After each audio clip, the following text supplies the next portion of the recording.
So hello everyone. तो काफ़ी time बाद मेरा ये वीडियो आ रहा है। एंड इससे पहले जो G17 थी वो मैं रिकॉर्ड नहीं कर पाया था, मेरी तबीयत खराब आ गई थी इस वजह से। तो उसकी मैं जो PDF थी मैंने उसको ग्रुप में शेयर कर दी थी, जो ऑफिशियल ग्रुप है टारगेट वी का, वहाँ पे शेयर कर दी थी। एंड उसका जो वीडियो होगा मैं उसको कुछ टाइम बाद रिकॉर्ड करके वो भी अपलोड कर दूँगा, तो सीक्वेंस बना रहेगा। तो ये G16 के बाद ये G18 जो मैं रिकॉर्ड कर रहा हूँ ये वो अपलोड करने वाला हूँ। तो ये जो लास्ट मॉक हुआ था ये उसका है। तो इस बार तो वैसे जीएस के जो क्वेश्चन थोड़े इजी थे एंड काफ़ी टॉपिक्स रिपीट हुए थे। जो ऊपर आप टॉपिक देख चुके हैं ये मैंने पहले कवर करा चुके हैं। तो अब देख रहे हैं हॉलीवुड भी क्वेश्चन को रिपीट करा, क्योंकि क्वेश्चन रिपीट्स होंगे। तो वही एनालिसिस ऐसे ही करते हैं, इन्हीं टॉपिक्स को बार बार रिवाइज करना ताकि क्वेश्चन रिपीट हो। खाली मैंने इसमें प्लांट किंगडम में मेजर बनाया है एंड एक दो चीज़ें और दो छोटी छोटी बनाई होंगी। तो क्योंकि रिपीटेड टॉपिक्स हैं तो उनको जल्दी जल्दी कवर करेंगे रिवीजन के पर्पज़ से। तो अभी स्टार्ट करते हैं। तो वीडियो स्टार्ट करने से पहले ये एक ऑलिव बोर्ड का पेड प्रमोशन है, जिसमें इनका एक ऑफ़र आया है एसएससी सुपर इलाइट स्पेशल के अंदर में। इनका जो प्लान है 50% ऑफ का, जो 6 महीने और 12 महीने के प्लान है तो ये आपको 50% ऑफ में मिलेंगे। 2500 का है तो आपको 1250 के आसपास, एंड जो 12 महीने वाला प्लान है वो 3000 का तो आपको 1500 के आसपास पड़ेगा। जिसके अंदर आपको लाइव मॉक टेस्ट एंड जो प्रीवियस ईयर के पेपर्स होते हैं वो लाइव क्लासेस जो होती हैं इनके फैकल्टी द्वारा, वो सब कुछ इसके अंदर में आपको प्लान के अंदर मिलेंगी।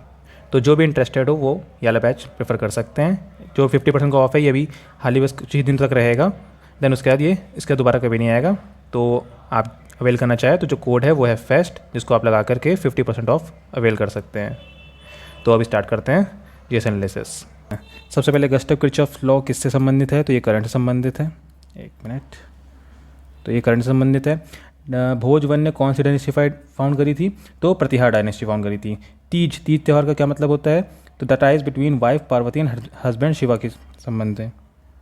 तीज त्यौहार के बारे में तो आपको पता होगा वैसे, मतलब पार्वती जी और शिव जी के बीच में जो होता है उसके लिए। Mohammed Muizzu's took oath as a 8th president of Maldives, मतलब मालदीव के कौन नए प्रेसिडेंट बने हैं, तो वो है मुइजूज। मतलब इसका नाम मैं ऐसे पढ़ता हूँ, मतलब मुइजू बोले, एम से मालदीव है, एम से मुइजू है, सीधे सीधे ऐसे याद कर सकते हैं। अटलांटिक ओशन और पैसिफिक ओशन, वैसे क्वेश्चन पूछा गया था कि स्ट्रेट ऑफ मैगलान ये किसके ओशन के बीच बीच में है, तो ये अटलांटिक ओशन और पैसिफिक ओशन के बीच में है ये। इसके बाद विच प्रोड्यूस 2 टाइम्स एनर्जी पर ग्राम, तो फैट प्रोड्यूसेस 2 टाइम्स एनर्जी पर ग्राम, 1 ग्राम में 2 बार 2 टाइम्स प्रोड्यूस करती है फैट। उसके बाद पहले ये कर लेते हैं कि अरुणा साई राम इनको पद्मश्री कब मिला था, 2020 में मिला था। क्वेश्चन पूछा गया था कि अरुणा साई राम को 2020 में कौन सा अवार्ड मिला था, तो वो था पद्मश्री, और ये कर्नाटक सिंगर हैं। सितार भी वैसे बचाती हैं तो वो तो इम्पोर्टेंट नहीं है। उसके बाद एक यह था नवदीप चंद्र देव बर्मन, ये किस वाद्य यंत्र से संबंधित है, तो ये सितार से संबंधित है, और ये ध्रुपद सिंगर भी हैं। तो सितार के पहले से कवर किए थे तो उनको सारे रिवीजन कर लेते हैं। पंडित रविशंकर, पंडित निखिल रंजन बनर्जी, ये क्वेश्चन में भी रिपीट हुआ था, मतलब आया था हॉलीवुड में ही। इमदाद खान, 2 शंकर हैं, उमा शंकर, अनुष्का शंकर, उस्ताद विलायत खान, शाहिद परवेज खान, जिसमें ये हाईलाइटर ये लगा हुआ, ये थोड़ा इंपॉर्टेंट नाम है, यानी कि रविशंकर, निखिल रंजन बनर्जी, शाहिद परवेज खान। रविशंकर जी को पहला ग्रैमी अवार्ड मिला था किस चीज़ के लिए, वेस्ट मीट्स ईस्ट के लिए। तो अगर शंकर नाम आए तो सितार से रख सकते हैं, रविशंकर, उमा शंकर, अनुष्का शंकर, इमदाद खान, विलायत खान एंड परवेज़ खान, और निखिल रंजन बनर्जी, और ऊपर नवदीप चंद्र देव बर्मन। देन इसके बाद सलमान रुश्दी की पुस्तक पूछी गई थी, नाइफ अभी लेटेस्ट पुस्तक है, 7 अप्रैल की है, करंट अफेयर है तो याद करना पड़ेगा। नाइफ इसकी पुस्तक है, तो सलमान रुश्दी की, इनकी इंपॉर्टेंट बुक्स भी पूछी जाती हैं। एक तो midnight children and the satanic verses and the moon last sigh, तो ये भी देख लें। मैंने मिडनाइट चिल्ड्रन इंपॉर्टेंट किताब काफ़ी पूछी जाएगी, वैसे कम पूछी जाती है बट एक तरीके से स्टैटिक क्वेश्चन हो चुका है। एंड उसके बाद ये भी करंट अफेयर का ही है कि आभा खतुआ ने नेशनल रिकॉर्ड बनाया हुआ है किस चीज़ में, किस खेल से संबंधित है, शॉर्ट पुट से संबंधित है आभा खतुआ। अगर मैं नाम गलत ले रहा हूँ तो उसके लिए sorry. 1 gold medal at national federation cup athletics in Bhubaneswar में हुआ था, उसमें उन्होंने एक नेशनल रिकॉर्ड बनाया शॉर्ट पुट में। उसके बाद मोहम्मद गौरी की बैटल आई थी 1192 वाली बैटल ऑफ टेराइन 2, जिसमें ये जीता था। 1191 में बैटल ऑफ टेराइन 1 हुई थी, जिसमें हार गया था पृथ्वीराज चौहान जी से, पृथ्वीराज थर्ड यानी कि। और 1175 में पहली लड़ाई इसने लड़ी थी मुल्तान में। 1194 में चंदावर, 91, 92, 94। देन इसके बाद प्लेयर्स। ओके, तो वाटर पोलो प्लेयर्स में कितने हैं, 4 होते हैं। सॉरी, पोलो में 4 होते हैं, वाटर पोलो में 7 होते हैं, ये इंपॉर्टेंट है काफ़ी। वाटर पोलो में 7 हैं एंड सेट सिर्फ पोलो की अगर बात करेंगे तो 4 हैं। 5 बास्केट लो, 6 वॉली रखो, 7 तो हाथ का यूज़ करते थे, कबड्डी खेलते थे, और 9वें दिन बेस मिला था, यानी कि बास्केटबॉल में 5 खिलाड़ी, वॉलीबॉल में 6, हैंडबॉल और कबड्डी में 7 और बेसबॉल में 9। और जब क्या क्वेश्चन पूछा गया था, सॉकर का पूछा गया था कि सॉकर में कितने खिलाड़ी होते हैं, तो 11। सॉकर एक तरीके का फुटबॉल ही है, अगर फुटबॉल किसी को पता होता है कि सॉकर फुटबॉल ही है तो आंसर सही हो जाता। हॉकी की लेंथ एंड विड्थ पूछी जा चुकी है, तो इसको रिपीट कर लेते हैं। 91.4 पॉइंट वाला ऑप्शन एक ही देते हैं, फिर भी याद कर लें 91.4 इंटू 55 मीटर। अब ऐसा आएगा नहीं है कभी, बट मौके दौरान आ सकता है।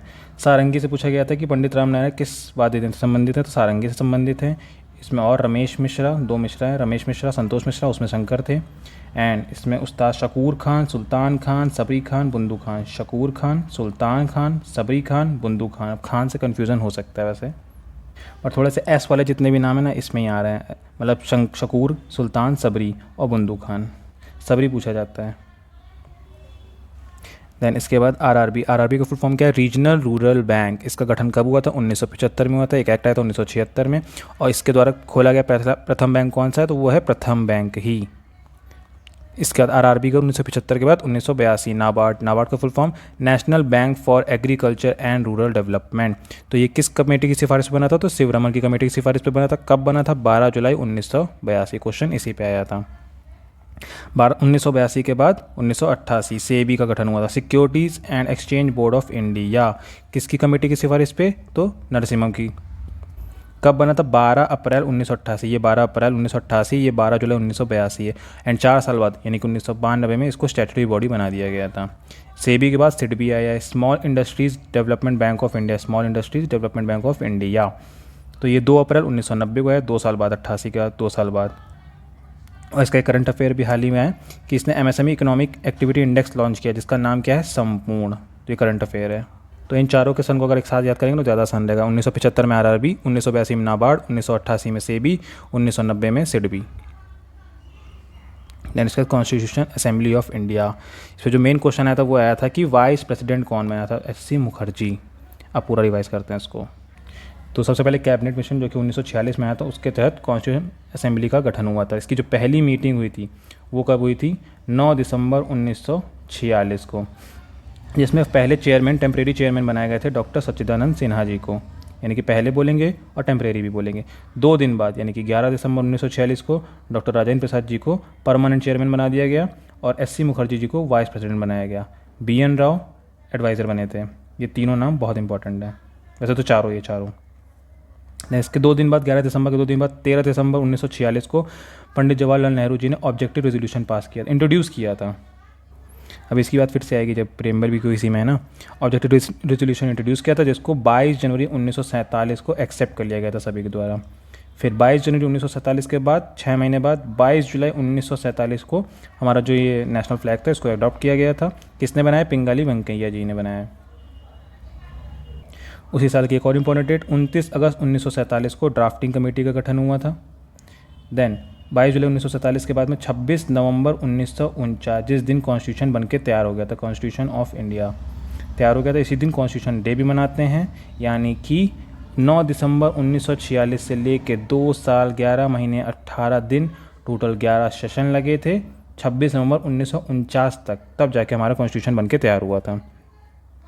इसके बाद 24 जनवरी 1950 को हमारा नेशनल सॉन्ग, नेशनल एंथम को अडॉप्ट किया गया। दैन उसके 2 दिन बाद 26 जनवरी की जो डेट रखी गई, जिस दिन हम लोग रिपब्लिक डे मनाते हैं, तो ये जो अडॉप्ट कर लिया गया था कॉन्स्टिट्यूशन को, ये फंक्शन करना स्टार्ट कर दिया था 26 जनवरी 1950 से। तो यहाँ पे एक क्वेश्चन कि 26 जनवरी की ही डेट को क्यों चुना गया? जब 26 नवंबर को बनकर तैयार हो गया था, इसी दिन से फंक्शन क्यों नहीं किया था? 26 जनवरी की जो डेट थी उसको स्पेसिफिकली कुछ चुना गया था किसी कारणवश, तो वो किस कारण से चुना गया था वो आपको कमेंट करके बताना है। दैन इसके बाद नागालैंड। तो जो क्वेश्चन आया था वो ऐसे ही सीधे सीधे पूछ लिया गया था कि नागालैंड में कौन से एनिमल के नाम का फेस्टिवल मनाया जाता है जिसमें हॉन्टिंग स्किल्स सिखाई जाती हैं। तो मतलब ऑप्शन देख के मतलब लगा सकते थे सीधे सीधे हॉर्नबिल फेस्टिवल ही था। ओके, तो नागालैंड की जो फेस्टिवल है फेमस, सबसे पहले तो हॉर्नबिल फेस्टिवल ही है। कब मनाया जाता है? 1 से 10 दिसंबर तक मनाया जाता है। नागालैंड का ये फेमस फेस्टिवल है, नागा ट्राइब के द्वारा मनाया जाता है। एंड नागालैंड कहाँ का स्टेट बर्ड है? वो नागालैंड का स्टेट बर्ड ना होके केरला का है। इसके बगल में जो स्टेट है अरुणाचल प्रदेश, यहाँ का ये अरुणाचल प्रदेश हो गया। नागमणि नागालैंड, मणिपुर, मिजोरम, त्रिपुरा, मेघालय, असम आसमान से मेघ से ढका हुआ है। मतलब नागालैंड के और जो हैं सेकरनई, मोआसू, मेमकुट, बाकी जो कुट वर्ड है वो तो मिजोरम में चला जाता है, बट मेमकुट एक यहाँ का मतलब वहाँ भी मनाया जाता है। बुशू फेस्टिवल, आओलेंग, हेगा, लुइरा, फनित, ऐसे इंपॉर्टेंट तो हॉर्नबिल ही है। मणिपुर का एक क्वेश्चन ये पहले रिपीट मतलब आया हुआ है सेम ऑलिव बोर्ड के उसमें, तो उसी का मैंने लिखा खोंग जोम परवा, ये क्या है? ये यहाँ का बालाट सिंगिंग ट्रेडिशन एक है। और जो यहाँ के और जो त्यौहार हैं, लिली चिरोबा फेस्टिवल, सेंगाई डियर जो होता है उसका फेस्टिवल, लाई हरोबा, याओसांग। यहाँ पे एक ओनली फ्लोटिंग नेशनल पार्क है, तो उसका क्या नाम है वो कब कमेंट करके बताना। और इन पांचों में से एक यहाँ का न्यू ईयर होता है, तो वो कौन सा न्यू ईयर है? चिरोबा है कि लाई हरोबा है, याओसांग, सेंगाई, लिली फेस्टिवल, कौन सा यहाँ का न्यू ईयर होता है मणिपुर का, वो आपको कमेंट करके बताना है। ब्रह्मपुत्र का रिवीजन। ओके, काफ़ी टाइम बाद आया ब्रह्मपुत्र। तो सबसे पहले ब्रह्मपुत्र कहाँ से निकलती है? तो चेमा युंगडुंग या एंगसी ग्लेशियर से निकलती है, या लेक मानसरोवर। चेमा युंगडुंग ज़्यादातर पूछा जाता है। तो तिब्बत में इसका क्या नाम होता है, या चाइना में इसका क्या नाम होता है? यारलुंग सांगपो। देन ये एंटर कहाँ से करती है? नामचा बरवा पर्वत है, जो कि हिमालय की ईस्टर्न मोस्ट पीक है। नामचा बरवा यहाँ से टर्न होके इंडिया में एंटर करती है। जब ये इंडिया में एंटर करती है तो स्टार्टिंग में इसका नाम क्या होता है? सियांग। सियांग के बाद ये थोड़ा सा नीचे उतरती है तब इसका नाम हो जाता है दिहांग, ना कि दिबांग। दिहांग होता है, ब्रह्मपुत्र में एच ज़्यादातर मतलब साउंड करते हैं ना ब्रह्म, तो दिहांग आती है, ना कि दिबांग। दिबांग इसकी ट्रिब्यूटरी है, दिहांग इसका खुद का नाम है। देन ये आगे जाके जब ये असम में एंटर करती है तब असम में मेजरली इसका नाम होता है ब्रह्मपुत्र। देन असम के बाद जब ये मिजोरम कहाँ जाती है? बांग्लादेश में चली जाती है तब इसका नाम हो जाता है जमुना। अगर बैकग्राउंड से कुछ आवाज़ आ रही है तो उसको इग्नोर कर दें अभी। ओके, पहले ब्रह्मपुत्र को कवर कर लेते हैं कि मतलब ब्रह्मपुत्र का जो मेजर है देन इसके ट्रिब्यूटरीज पे आते हैं। ब्रह्मपुत्र का जमुना नाम हो गया। देन ये बांग्लादेश में जमुना, जो गंगा का नाम हो जाता है पद्मा, उससे मिलती है। देन इसका नाम हो जाता है मेघना। पद्मा गंगा है अपने इंडिया में, पद्मा जमुना मिलकर के मेघना बनाती हैं, जो कि बनाती हैं विश्व का सबसे बड़ा डेल्टा सुंदरबन डेल्टा। अब इसकी लेफ्ट और राइट बैंक ट्रिब्यूटरी। लेफ्ट में तो खाली DDL है, डी एल पहले भी ऐसी ट्रिक बनाई थी। डी से दिबांग हो गई, डी से धानसिरी हो गई, एल से लोहित हो गई। DDL जब भी आप याद कर सकते हैं। बाकी सारी इसकी ज़्यादातर राइट बैंक ट्रिब्यूटरी। ये लेफ्ट हो गई। अगर डायरेक्शन देखेंगे ना, डायरेक्शन जिस डायरेक्शन चल रही है ना, ऐसे चल रही है ना, तो ये लेफ्ट हो गई, ये राइट हो गई। तो तिस्ता हो गई, संकोश हो गई, मानस हो गई, सुबनसरी हो गई एंड कामेंग हो गई। ये सारी इसकी मेजर ट्रिब्यूटरीज हैं। वैसे तो बहुत सारी इसकी ट्रिब्यूटरीज हैं, मैंने पढ़ा तो खूब सारी पढ़ी थी इसमें। ओके, एंड ये जब यहाँ पे ये इसमें माजुली आइलैंड है जो कि असम में पड़ता है। देन इसके बाद प्लांटेई यानी कि प्लांट किंगडम। मेजरली इसमें 5 नाम याद करने हैं: Thallophyta, bryophyta, pteridophyta, gymnosperm, angiosperm. कैसे याद करना है? सबसे पहले ये पहला जो पार्ट आएगा जिसमें ना ही रूट होंगे, ना ही स्टेम होंगे, ना ही लीव्स, पत्ती, कुछ नहीं होगा, एकदम थैले जैसा होगा ये, खाली एकदम। तो इसको थैलोफाइटा कैटेगरी में रखते हैं। इसी के अंदर वो एल्गाई, फंगाई सब आते हैं मिलके, जो लीचन बनाते हैं वो भी इसी में, लाइकन आते हैं वो भी सब इसी में आ जाते हैं। मैंने एग्जाम्पल लिखना भूल गया इसमें, नेक्स्ट टाइम ऐड कर दूंगा। देन दूसरी जो कैटेगरी होती है जिसमें स्टेम, लीव्स, रूट सब होते हैं, मतलब पत्ती होंगी, रूट्स होंगी, तना होगा, सब होगा। देन उसको सब कैटेगराइज करते हैं जिसमें वस्कुलर टिश्यू नहीं होगा और जिसमें वस्कुलर टिश्यू होंगे। तो जिसमें वस्कुलर टिश्यू नहीं होंगे वो आते हैं ब्रायोफाइटा। मतलब इसको ऐसे पढ़ना है कि थैलोफाइटो में वस्कुलर टिश्यू भी नहीं होंगे, ये सब भी नहीं, तो कुछ भी नहीं है एक तरीके से। ब्रायोफाइटा तक आएंगे तो इसमें स्टेम, लीव्स, रूट के पूरे नहीं होते, बस उनके जैसे दिखने वाली स्ट्रक्चर जरूर होता है। तो ब्रायोफाइटा के एग्जाम्पल जरूर पूछे जाते हैं कि रिंकिया, पहले मैं उसको रिंकिया पढ़ता हूँ, मर्चेंटिया, मोजेस और फनेरेस। और amphibians of the plant kingdom, famous question है, ये ब्रायोफाइटा होता है। ए से एम्फीबियन, बी से ब्रायोफाइटा, A B। देन जिसमें वस्कुलर टिश्यू होते हैं उसको भी सब कैटेगराइज किया गया है कि जो प्रोड्यूस सीड नहीं कर पाते हैं, नॉट प्रोड्यूस सीड, और जो सीड्स प्रोड्यूस कर लेते हैं, सीड्स प्रोड्यूस कर लेते हैं, उनको तो कैटेगरी अलग ही हो जाती है। तो जो सीड्स प्रोड्यूस नहीं कर पाते हैं उनको कहते हैं टेरिडोफाइटा, जिसके एग्जाम्पल है फर्न, मर्सिलिया और सेलेजिनिया। मेन M वाले एग्जाम्पल ज़्यादा इंपॉर्टेंट है। इसमें मोजेस और मर्चेंटिया ब्रायोफाइटा से रिलेटेड है और मर्सिलिया टेरिडोफाइटा से। दैन इसका जो सीड्स प्रोड्यूस कर लेते हैं उसमें 2 तरीके के आते हैं, जो नेकेड सीड्स बियर करते हैं और जो इनसाइड फ्रूट के अंदर होते हैं वाले सीड्स बियर करते हैं। तो जो बियर नेकेड सीड्स होते हैं उनको जिम्नोस्पर्म कहते हैं। सर की जो ट्रिक थी कि मतलब जो हम लोग जिम में जाते हैं वहाँ पे एकदम अपनी बॉडी दिखाने नेकेड हो जाते हैं ना, तो वैसा ही है, वैसे याद कर सकते हैं जिम्नोस्पर्म, बियर नेकेड सीड्स। और एंजियोस्पर्म से फ्रूट के अंदर इन्जॉय करते रहते हैं, ऐसे भी याद कर सकते हैं, फ्रूट के अंदर होते हैं तो अपना मस्त इन्जॉय करते हैं। अब जो मेन होता है क्रिप्टोगैमी और फेनोरोगैमी क्या होता है, तो ये जो थैलोफाइटा, ब्रायोफाइटा और टेरिडोफाइटा, इनका कंबाइन इनको बोलते हैं एक साथ क्रिप्टोगैमी, यानी कि क्रिप्टो वर्ड का मतलब होता है हिडन से रिलेटेड। और इन तीनों में जो रिप्रोडक्शन होता है वो हिडन एक तरीके से होता है, इसमें सीड्स दिखने ही होते हैं। तो कैसे रिप्रोडक्शन हो रहा है उसके बारे में नहीं पता होता, इस वजह से इनको क्रिप्टोगैमस बोलते हैं। और प्रोड्यूस सीड, इसमें सीड दिख रहा है यानी कि सीड्स की वजह से रिप्रोडक्शन होता है, ये तो हम लोग को पता होता है, इस वजह से इसको फेनोरोगैमी कहते हैं। इसमें नहीं पता है, इससे क्रिप्टो वर्ड ही लगा हुआ, क्रिप्टो मतलब हिडन से रिलेटेड है। देन इसका प्रीएम्बल। तो इसमें सबसे पहला क्वेश्चन वही फिर से आ गया। ऑब्जेक्टिव रेजोल्यूशन 13 दिसंबर 1946 को पंडित नेहरू जी ने इंट्रोड्यूस किया था और एक्सेप्ट हुआ था 22 जनवरी 1947 को। तो प्रेम्बल कहाँ से लिया गया है? अमेरिका से लिया गया। जस्टिस यूएसएसआर यानी कि रसिया से लिया गया। कौन कौन से जस्टिस? Social, economic, political. सबसे पहले प्रेम्बल ही देख लेते हैं। We the people of India, ये सोर्स कहलाता है। इसका नेचर क्या है? Sovereign, socialist, secular, democratic, republic. इसको इसी सीक्वेंस में पढ़ते हैं, sovereign, socialist, secular, democratic, republic. उसका जो इसके ऑब्जेक्टिव्स हैं, जस्टिस है, लिबर्टी, इक्वलिटी, फ्रेटर्निटी, इसके अंदर यूनिटी एंड इंटीग्रिटी दोनों आ जाते हैं। तो जो जस्टिस है वो भी देख लिया कि ये यूएसएसआर से लिया गया है। लिबर्टी, इक्वलिटी, फ्रेटर्निटी सब फ्रांस से आ जाएंगे। एंड जिसकी डेट है the 26 day of November 1946, date of adoption, यानी कि कॉन्स्टिट्यूशन डे इसी दिन मनाते हैं। और फिर से वही क्वेश्चन कि 26 जनवरी 1950 की डेट को क्यों चुना गया था, मतलब 26 जनवरी को क्यों चुना गया था? 1950 को तो आ ही गया था वो। तो लिबर्टी, इक्वलिटी एंड फ्रेटर्निटी को फ्रांस यानी कि फ्रांस के कॉन्स्टिट्यूशन से लिया गया है। लिबर्टी के अंदर क्या क्या आ जाते हैं? Thoughts, expression, belief, faith, worship. Equality कौन सी? Status and opportunity. यही सब कुछ प्रेम्बल में भी मेंशन है, यानी कि प्रेम्बल से रिवाइज कर लेंगे। एंड इसको एक ही बार अमेंड किया गया है 1976 में, 42वां संशोधन, जिसको मिनी कॉन्स्टिट्यूशन भी कहते हैं। इसमें 3 शब्द जोड़े गए थे, socialist, secular and integrity. Preamble is the ID card, तो ये किसने कहा है? एन ए पालकीवाला जी ने कहा है। तो इस पर जो 3 केस हुए उस पर बाद में आता है, पहले एक बार फिर से इससे रिवाइज कर लेते हैं। जस्टिस कौन कौन से हैं? Social, economic, political. लिबर्टी कौन कौन सी? Thoughts, expression, belief, faith, worship. Equality कौन कौन सी? Status and opportunity. And fraternity simple होता है। यूनिटी, इंटीग्रिटी दोनों उसके अंदर आता है। इंटीग्रिटी का जो वर्ड है वो 42वें संशोधन से ऐड किया गया है। देन इसके बाद इसके ऊपर 3 केस हुए हैं। सबसे पहले बेरूबरी केस जो कि 1960 में हुआ था। इसने बोला कि it is not a part of Indian constitution, ये इंडियन कॉन्स्टिट्यूशन का पार्ट नहीं है। देन इसका केबीसी वाला केस 1973 में हुआ था, केशव नंदन भारती केस। इसने बोला it is a part of the Indian constitution. And इसके बाद एक और केस हुआ था 1995 में, LIC इंडिया केस, जिसने बोला it is a integral part of the Indian constitution. तो ये तीनों केस इंपॉर्टेंट है। बेरूबरी 1960 में हुआ था, केबीसी 1973 में, LIC 1995 में। पहले में बोला कि नहीं है, दूसरे में बोला पार्ट है, तीसरे में बोला इंटीग्रल पार्ट है। इसके बाद इकोनॉमिक प्लानिंग यानी कि 5 ईयर प्लान, तो इसको भी रिवाइज मानना है। सबसे पहले question, national planning committee for the first time कब इंट्रोड्यूस किया गया था? किसके द्वारा? तो सुभाष चंद्र बोस जी के द्वारा 1938 में। एंड इसी समय ये INC के प्रेसिडेंट भी बने थे। को कौन सा सेशन कहाँ हुआ था वो आपको कमेंट करके बताना। सुभाष चंद्र बोस जी इसी समय बने थे ना प्रेसिडेंट, तो कौन सा सेशन का था, कहाँ हुआ था? तो सबसे पहला जो था 1951 शुरू हुआ था, 1956 तक जाएगा पहला वाला। HD मॉडल्स को मैं बोलता हूँ, HD मॉडल पे बेस था। और एग्रीकल्चर, 2 पॉइंट सबसे ज़्यादा इंपॉर्टेंट है इसके, HD मॉडल पे बेस है एंड एग्रीकल्चर। 5 IIT बनी थी। देन सेकंड 1956 से लेकर 1961 तक, 5 साल तक PC महलनोबिस मॉडल यानी कि HDPC और इंडस्ट्रियलाइजेशन पे बेस्ड। ये 2 पॉइंट इंपॉर्टेंट है इसमें। 1961 से लेकर 1966 तक जाएगा ये, 5 साल। इसके बीच में ये वाला काफ़ी ज़्यादा इसमें इकनॉमी डाउन हो गई थी।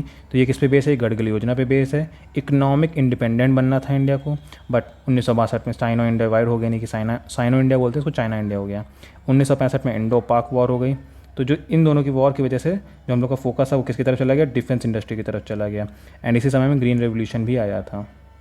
Father of Indian green revolution कौन है? तो वो है MS स्वामीनाथन। एंड वर्ल्ड के आपको कमेंट करके बताना है, who is the father of the green revolution in the world. Then इस वॉर के बाद में 3 साल का प्लान हॉलीडेज आ गया था, जिस दौरान एक्सपोर्ट्स जो थे वो तो इंक्रीज़ हो रहे थे, बट जो रुपये की वैल्यू थी वो डाउन जा रही थी इस दौरान में। तो ये भी पूछा जाता है प्लान हॉलीडेज़ कौन से टाइम पीरियड के बीच में है? तो 1966 से लेके 1969 के बीच में आया था। देन फोर्थ वाला, इसका जो मेन जो मोटिव था वो था सेल्फ रिलायंस होना। इस दौरान में 14 मेजर बैंक जो थे उनका नेशनलाइजेशन हुआ था। ग्रोथ विद स्टेबिलिटी इतना इंपॉर्टेंट नहीं, मैंने सेल्फ रिलाइजेशन। इससे पहले था इकोनॉमिक इंडिपेंडेंट, इससे पहले इंडस्ट्रियलाइजेशन, सबसे पहले एग्रीकल्चर। देन 5वां इंपॉर्टेंट है क्योंकि 1974 तक ये चला गया, 69 से 74 तक। 1974 से लेके ये जाना चाहिए था 1979 तक, बट ये 1978 में ही ख़त्म हो गया। तो क्वेश्चन ये पूछा जाता है कि 5 साल से कम चलने वाला पहले ही ख़त्म कर देने वाला कौन सा था? तो ये था 5वां नंबर वाला। और ये DP धर मॉडल पे बेस्ड है। इसका जो मतलब मेन मोटिव था वो क्या था? गरीबी हटाओ। इसी दौरान 20 पॉइंट प्रोग्राम आया था। एंड इससे पहले वाले मौके में पूछा गया था कि मिनिमम नीड्स प्रोग्राम ये किसके में आया था? तो MNP इसी में आया था। एक प्रोग्राम वर्ड आ जाए ना तो आप 5 एक साथ आ सकते हैं। एक तो 20 पॉइंट प्रोग्राम हो गया, मिनिमम नीड्स प्रोग्राम हो गया MNP, ये भी इसी टाइम पे आया था। इलेक्ट्रिसिटी सप्लाई एक्ट अमेंड हुआ था इसी टाइम पे 1975 में। इंडियन नेशनल हाईवेज इंट्रोड्यूस हुए थे इसी टाइम पे। देन 1978 में इसको टर्मिनेट कर दिया गया था 4 साल में ही, मतलब पहले ही खत्म हो गया था। मोरारजी देसाई जी की सरकार आई थी ना उस दौरान, उस समय में। देन वो अपना रोलिंग प्लान लेके आए थे 1978 से लेकर 1980 तक 2 बार आए थे। देन ये 5 कंप्लीट हो जाने के बाद शुरू होगा 6वां 1980। फिर से 5 साल तक का थोड़ा सा ये राउंड फिगर चलेगा, इसको मैं राउंड फिगर से याद करता हूँ। 1980 से 1985, 85 से 90। तो 1980 का क्या गोल था? इकोनॉमिक लिबरलाइजेशन था। अब इसी बीच में वाली डेट आ रही है ना 1982 वाली, 12 जुलाई 1982 शिवरामन कमेटी की सिफारिश में नाबार्ड का गठन हुआ था। अब आपको कमेंट करके, वैसे तो ऊपर लिखा ही है, फिर भी अगर रिवीजन के लिए इसी जगह बताएंगे आरआरबी का गठन कब हुआ, सेबी का कब हुआ, सिडबी का कब हुआ। दैन 1985 के बाद 1990 तक सेल्फ सफिशिएंट इकोनॉमी बनना था। ये लेते इंपॉर्टेंट नहीं है वैसे, छठवां सातवां। दैन 1990 के बाद 1992 के बीच में एनुअल प्लान्स आए थे, इस बीच भी काफ़ी ज़्यादा वो इकोनॉमी गिर गई थी, उसके चेंजेस हुए थे। 1992 में एलपीजी रिफॉर्म आया था। Development of human resources, new economic policy launch हुई थी। कौन सी? एलपीजी वाली। एल से लिबरलाइजेशन, पी से प्राइवेटाइजेशन, जी से ग्लोबलाइजेशन। ये किस में आया था? 8th वाले में आया था। 92 से लेकर 97 तक गई थी। 6 से लेके 9 तक, 10 तक की इतनी इंपॉर्टेंट नहीं, 11 12 थोड़ी सी हैं इंपॉर्टेंट कुछ टर्म की वजह से केवल। फिर 1997 से 2002 तक का growth with social justice and equality, ये 9th का पार्ट था। 10th में इतना इंपॉर्टेंट मुझे कुछ दिखा नहीं, इसमें मैंने नहीं लिखा है, आप पढ़ सकते हैं उसके बाद भी। 11 और 12 में क्या अंतर है? 11 वाले में पहले तो सी रंगराजन जी के उसमें आया था, इन दोनों में rapid and more inclusive growth अगर आए तो ये 11 है, अगर फास्टर और सस्टेनेबल वर्ड लग जाए मेनली तो ये 12th लगाना है इसमें, यही दोनों में अंतर है। अगर इंक्लूसिव ग्रोथ नॉर्मली आए, रैपिड और इंक्लूसिव ग्रोथ पहली बार कब आया था? तो वो आया था 11 वाले में। अगर पूछ ले सस्टेनेबल ग्रोथ किस में आया है, फास्टर एंड सस्टेनेबल ग्रोथ, तो ये आया 12th वाले में। इस वर्ड का खेल है केवल, सस्टेनेबल वर्ड का। तो ये हो गया। देन इसका सुप्रीम कोर्ट ऑफ इंडिया, खाली रिवीजन ही होना है। तो अब कैसा क्वेश्चन यही आया था कि इस्टेब्लिशमेंट कौन से आर्टिकल के तहत होता है सुप्रीम कोर्ट का? तो वो है आर्टिकल नंबर 124। एंड इसको ऐसे नॉर्मली इस्टेब्लिशमेंट की बात कर रहे हैं ना, तो हमेशा पहला ही आर्टिकल ज़्यादातर होता है। उसके बाद 125 में इनकी सैलरी की बात कर रहे हैं। 126 में एक्टिंग सीजे चीफ जस्टिस हैं जो हमारे, उनके अपॉइंटमेंट की बात कर रहे हैं। 127 में एड हॉक जजेस, ये वाला इंपॉर्टेंट है। एड हॉक जजेस किस में लिखा है? 127 में। 129 में कोर्ट ऑफ रिकॉर्ड है। 130 में इसकी सीट बताई जाती है कहाँ पे है, दिल्ली में है। ओरिजिनल जुरिडिक्शन ये किस में लिखा है? 131 में लिखा है, ओरिजिनल है। 132, 33 एंड 34 ये एपीलीट जुरिडिक्शन के अंदर में आते हैं। सबसे पहले नॉर्मल केस यानी कि सर्टेन केसेस, देन 133 वाला सिविल केसेस एंड 134 वाला क्रिमिनल मैटर्स पे बेस। एंड जो सर्टेन केसेस सिविल केसेस हैं ये हाई कोर्ट से लिए जाते हैं। देन 135 में jurisdiction and power of federal court under existing law, ये तो इंपॉर्टेंट वैसे है नहीं। 137 ये बहुत इंपॉर्टेंट है, रिव्यू जजमेंट, अपना जो जजमेंट इन्होंने दिया उसको रिव्यू कर सकते हैं। 127 हो गया एड हॉक जजेस, 129 हो गया कोर्ट ऑफ रिकॉर्ड, 131 हो गया ओरिजिनल जुरिडिक्शन, 137 हो गया रिव्यू जजमेंट्स। 138 139 स्किप कर सकते हैं। देन 140 में एंसिलरीज पावर्स हैं। 141 में एक बोले तो सुप्रीम कोर्ट ने 4 को बाइंड किया हुआ है, यानी कि जो भी ये लॉ निकालेंगे वो सबके सारे कोर्ट द्वारा बाइंड होगा। 142 में उन्हीं ऑर्डर का एनफोर्समेंट है। 143 में 143 पावर ऑफ प्रेसिडेंट, ये मैं कंफ्यूज हो गया था, इसी को एडवाइजरी बोलते हैं, मतलब कि प्रेसिडेंट जो है वो एडवाइस ले सकता है सुप्रीम कोर्ट से, इसी को एडवाइजरी जुरिडिक्शन भी कहते हैं। ये वाला पॉइंट जो लिखा है, ये स्टार लगाया है ना, मैं इसी वजह से कंफ्यूज हो गया, मैंने गलत क्वेश्चन मार्क कर दिया था, आंसर मतलब मार्क कर दिया था। इसी को एडवाइजरी जुरिडिक्शन भी कहते हैं 143 वाले को ही। ये जैसे ये अपीलेट जुरिडिक्शन है, ये ओरिजिनल जुरिडिक्शन है, उसी तरीके से एडवाइजरी जुरिडिक्शन अगर आएगा तो 143 आंसर होगा। अब 4 और 4 मिलकर एक की मदद करेंगे, यानी कि सिविल एंड जुडिशियल अथॉरिटी जो भी हैं सब लोग हैं, सब के सब सुप्रीम कोर्ट की हेल्प करेंगे जो कुछ भी नीड होगी तब। 145 में रूल्स ऑफ कोर्ट्स हैं। इसके बाद इससे रिलेटेड जो फैक्ट हैं कि इसका एग्जिस्टेंस कब हुआ था, तो 28 जनवरी 1950, 26 जनवरी तक की डेट याद करी थी, उसके 2 दिन बाद 28 जनवरी 1950 का इसका स्टार्ट हो गया था। ये कौन से पार्ट में आता है, तो ये 5वें पार्ट में आता है। सैलरी कहाँ से उठाते हैं चीफ जस्टिस, तो ये कॉन्सोलिडेटेड फंड से उठाते हैं, ना कि कंटीजेंसी फंड से। स्ट्रेंथ कितनी होती है? 33 + 1 यानी कि 34 होती है, जिसमें से एक CJI होता है, chief justice of India. Minimum age for जज ऑफ सुप्रीम कोर्ट कितनी होती है, तो कोई भी मिनिमम एज नहीं है इनकी, एंड ना ही कोई टेन्योर फिक्स है कि मतलब 5 साल रहेंगे 4 साल रहेंगे, ऐसा कुछ नहीं, बस मैक्सिमम एज फिक्स है कि ये 65 साल की उम्र तक ही कार्यरत रहेंगे, यानी कि ना ही कोई इनकी मिनिमम एज है ना ही कोई टेन्योर फिक्स है, बट हाँ मैक्सिमम एज फिक्स है। ये रिट किसके तहत जारी करते हैं? Article number 32 supreme court and 226 high court के लिए। एक और क्वेश्चन का जो मेजर लिए वो है कि कॉन्स्टिट्यूशन बेंच कितने की होती है, कितने मेंबर की होती है? एटलीस्ट 5 मेंबर उसमें होते ही होते हैं। Of the supreme court unanimously upheld on December 11 2023 abrogation of कौन से आर्टिकल का? आर्टिकल नंबर 370 एंड 35A, जो कि जम्मू कश्मीर का नाम लगा के आर्टिकल 370। मतलब मेन इसमें क्वेश्चन ये था कि कॉन्स्टिट्यूशन बेंच में कितने जजेस बैठते हैं, तो एटलीस्ट 5 या उससे ज़्यादा। इसके बाद अकबर दिन विटामिन दिन ख़त्म। तो सबसे पहले अकबर का जो पूरा नाम था जलालुद्दीन मोहम्मद अकबर, ये तो पता ही है, दूसरा नाम बदरुद्दीन भी था। टाइम पीरियड जो था 1556 से लेकर 1605 तक का। इसका कहाँ जन्म हुआ था, तो अमरकोट में इनका जन्म हुआ था 1542 में। उसके बाद जो सबसे पहले जब ये राजा बने थे उस दौरान सबसे पहला युद्ध इन्होंने लड़ा था battle of Panipat, Mughal versus Hemu. Hemu जो था 14 एंड लास्ट विक्रमादित्य था। तो बैटल ऑफ पानीपत पहला जो कब हुआ था, दूसरा 1556 में हुआ था। पहला कब हुआ था कमेंट करके बताना, किसके किसके बीच में हुआ था ये भी बताना है। देन 1556 तक की बात होगी। 1560 से लेकर 1562 तक, क्योंकि ये छोटे थे ना, तो ये महामंगा यानी कि जो इनको देख रेख करती थी उनके अंडर में जो रूल चला था ना, उसको कर्टेन रूल कहते हैं। 2 साल के लिए चला था। उसके बाद उन्होंने क्या क्या एबॉलिश किया है, तो स्लेवरी एबॉलिश किया, सती सिस्टम, पिलग्रिमेज टैक्स, जजिया टैक्स। सन भी पूछ लेते तो मैंने सन भी लिख दिए हैं, 62, 63, 63, 64। स्लेवरी हटाई है, सती प्रथा हटाई है, दैन पिलग्रिमेज टैक्स हटाया, जजिया टैक्स हटाया है। क्या क्या बनवाया है, तो Agra fort, Allahabad fort, Lahore fort. अगर इसको ALA कहते हैं तो अल्लाह बनाया है, तो ऐसे भी याद कर सकते हैं, आगरा, लाहौर और इलाहाबाद। इसके 1572 में गुजरात मिशन में गए थे ये, जहाँ पे उन्होंने बुलंद दरवाज़ा बनवाया था ये फतेह करने के बाद में। 1572 में इन्होंने कैपिटल जो थी वो बना ली थी फतेहपुर सीकरी को, जो कि आगरा के पास में ही फतेहपुर सीकरी। इसके अंदर में क्या क्या है, तो बुलंद दरवाज़ा है, पंचमहल है, जोधा बाई का पैलेस है, शेख सलीम चिश्ती का टॉम्ब है, दीवाने खास, दीवाने आम। तो ये सब इसके अंडर में आ जाते हैं। देन 1575, 1572 तक चले गए थे ना। 1572 में गुजरात मिशन हुआ, तो उसके 1575 में इबादत खाना बनाया था, जिसमें दोनों तरीके हर धर्म वाले लोग आ जाएंगे इबादत करने के लिए। Then 1576 battle of Haldi Ghati, Maharana Pratap ji versus मान सिंह, जो कि मान सिंह जो थे अकबर की तरफ से लड़े थे, राजपूत के सामने राजपूत को रख दिया था। रूलर ऑफ मेवाड़ के थे ये महाराणा प्रताप जी। इसमें जो जीते थे मतलब अकबर ही जीते थे मान सिंह की तरफ से। देन 1582 में दीन ए इलाही, मतलब एक कॉमन टाइप का धर्म निकाला था जिसको कोई मान नहीं रहा था, खाली ये किसके द्वारा अडॉप्ट किया गया था, तो बीरबल के द्वारा ही अडॉप्ट किया गया था। इन्हीं के टाइम पे इंग्लिश ईस्ट इंडिया कंपनी का गठन हुआ था 31 दिसंबर 1600 को। आई नहीं थी, 1605 में ये मर गए थे ना, उससे पहले 1600 में गठन हो गया था, आई तो 1608 में। तो दोनों क्वेश्चन अलग अलग हो जाते हैं। इंग्लिश ईस्ट इंडिया का गठन किस मुगल एम्पर के टाइम पे होता था, तो अकबर के टाइम पे होता था। क्वीन कौन थी, एलिजाबेथ फर्स्ट, कहाँ हुआ था, लंदन में। इसके टाइम पे फेमस पेंटर अब्दुल सामद, ये इंपॉर्टेंट नाम है, एंड दशवंत, दोनों ही नाम इंपॉर्टेंट है, सामद और दशवंत। इनको शिवलिंग कलम भी कहते हैं। इसके इनका टॉम कहाँ पे है, तो इनका टॉम है सिकंदरा, आगरा में। इसको कंप्लीट करवाया था जहांगीर ने। इसके सबसे इम्पोर्टेंट जो इनके नवरत्न हैं वो, तो सबसे पहले अबुल फजल और फैज़ी, फजल और फैज़ी दोनों भाई थे।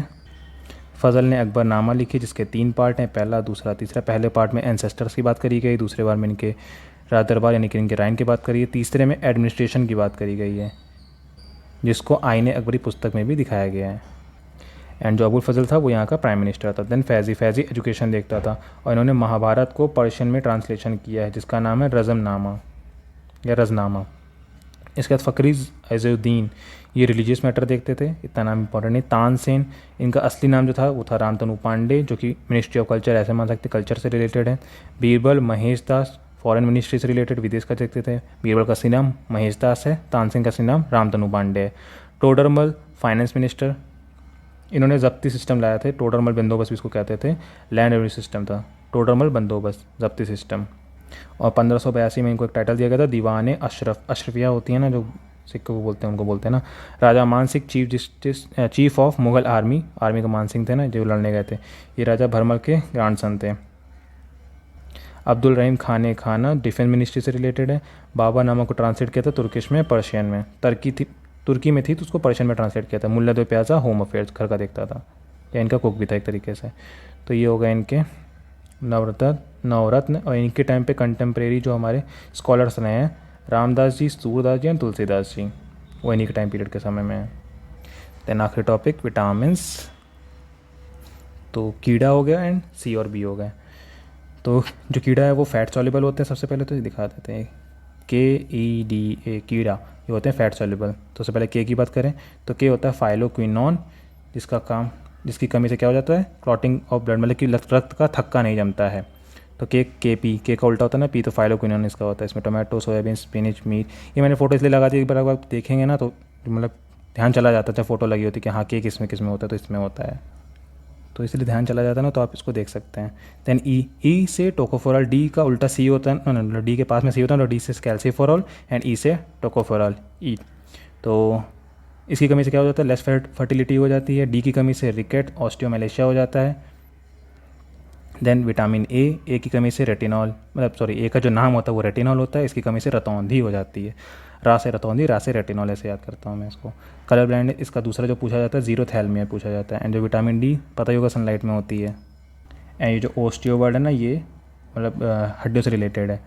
तो रिकेट भी वही है, सूखा रोग टाइप, मतलब जो हड्डियाँ कमज़ोर हो जाती है ना, उससे रिलेटेड है विटामिन डी कमी से। एंड विटामिन ई का हाईएस्ट कंटेंट किस में पाया जाता है, ऑप्शन में ये था वीट जर्म ऑयल में पाया जाता है, तो ये भी एक क्वेश्चन पूछ चुका है।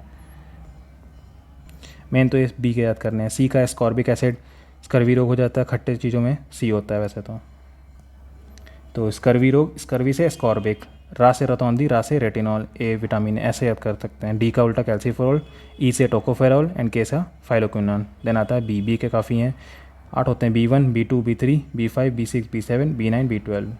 मेन इनके रासायनिक नाम याद करने। B1 का नाम ही पूछा गया था, बेरी बेरी किससे हो जाता है, तो B1 का थायामीन से हो जाता है।